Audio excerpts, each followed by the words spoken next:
बच्चे व्याकरण वर्ग 8 के लिए अध्याय 12 संज्ञा के विकार कारक लेकर आपके पास उपस्थित हूं। संज्ञा में विकार 3 प्रकार से होता है, मैंने आपको बताया। पहला लिंग के चलते, वचन के चलते, और अभी जिसकी बात हम कर रहे हैं कारक के चलते भी होते हैं।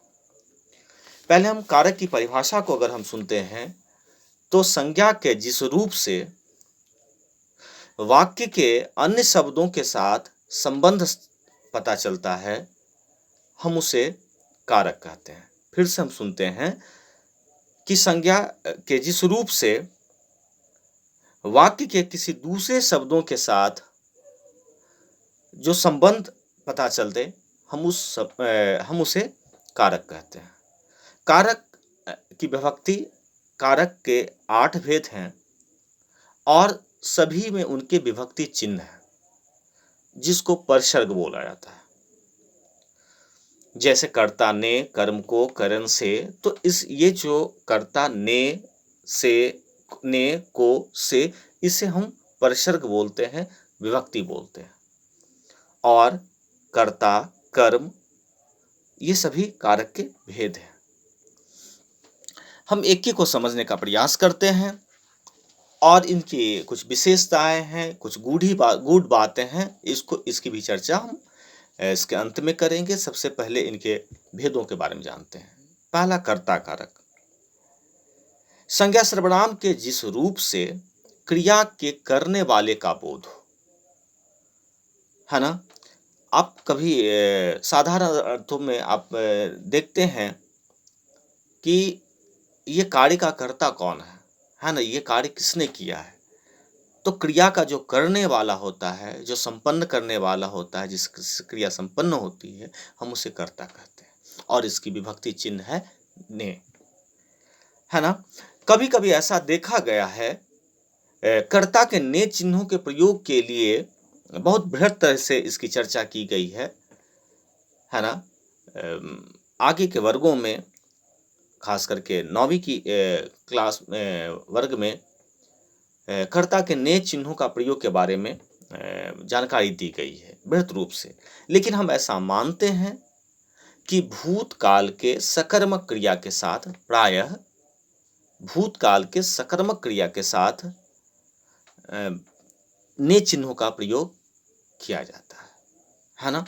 भविष्यत और वर्तमान कालों के लिए इसका प्रयोग, ने चिन्ह का प्रयोग हम कर्ता के साथ नहीं करते हैं।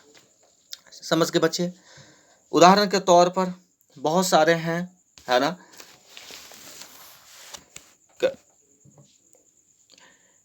दूसरे हम बात करते हैं, राम ने खाना खाया, है ना।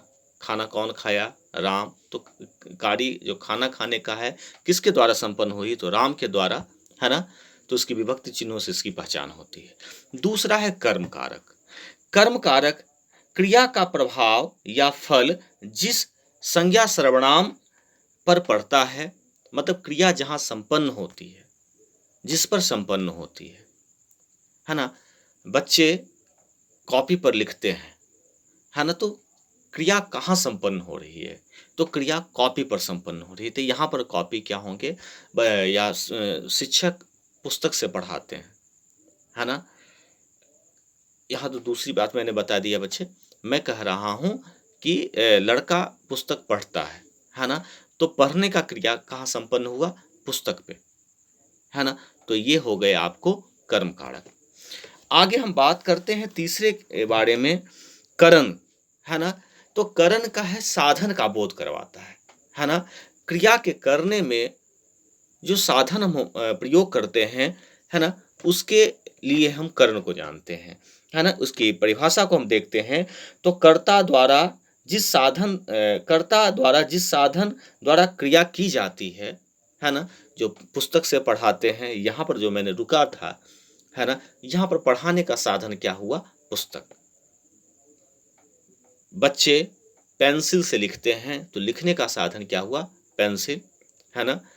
तो ये क्रिया जिस साधन से संपन्न होती है, बच्चे ऑटो से आते हैं, बच्चे बस से आते हैं, है ना? तो ये आने का जो साधन है वो क्या है?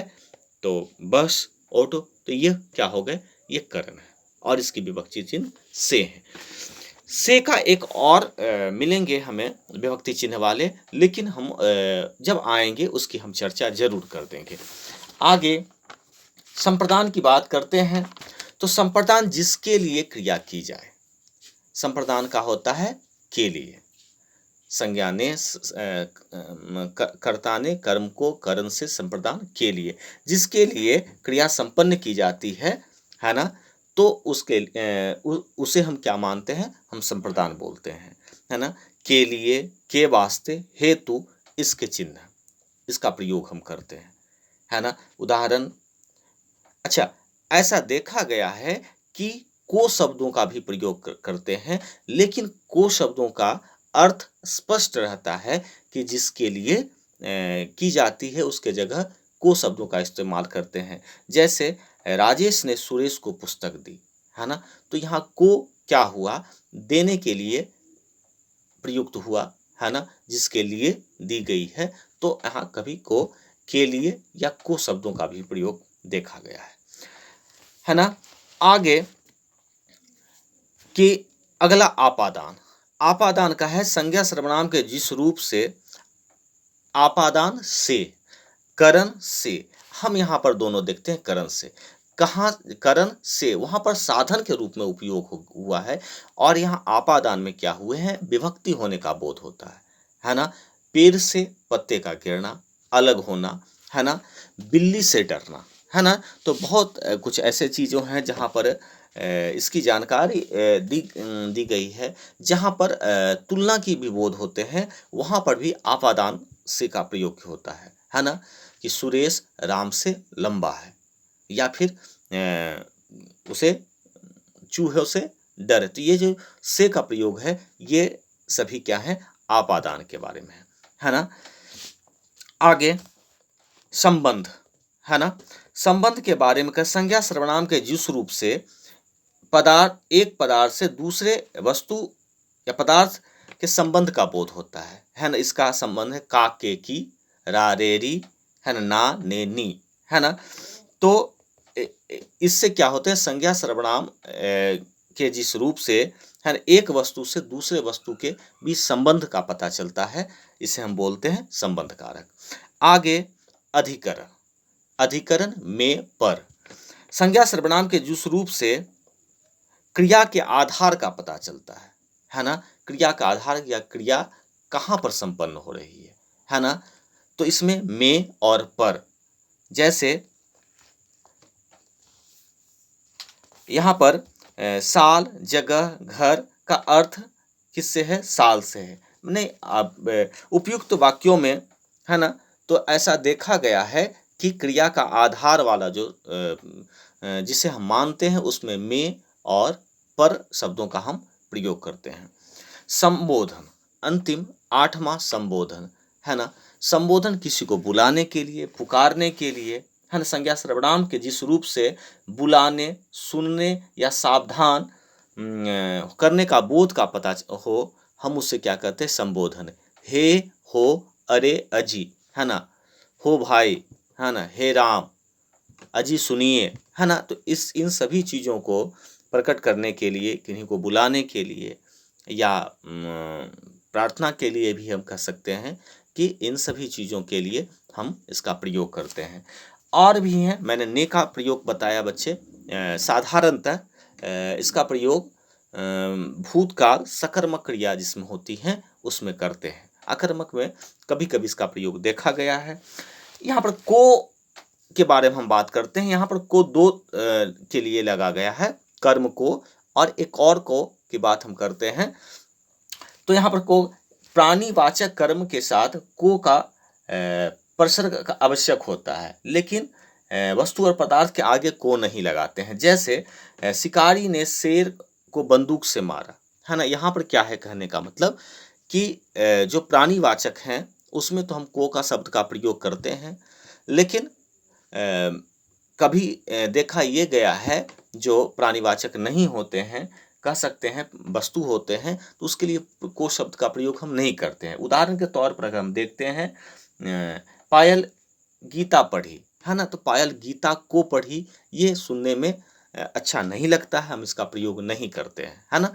तो कर्म की जगह हम बात करते हैं तो प्राणीवाचक में को शब्द का प्रयोग प्रायः किया जाता है ना? पदार्थों में, है निर्जीव वस्तुओं में हम ऐसा नहीं करते हैं, है ना बच्चे? तो यही थी कारक के 8 भेद और इसके विभक्ति चिन्हों के बारे में मैंने बताया।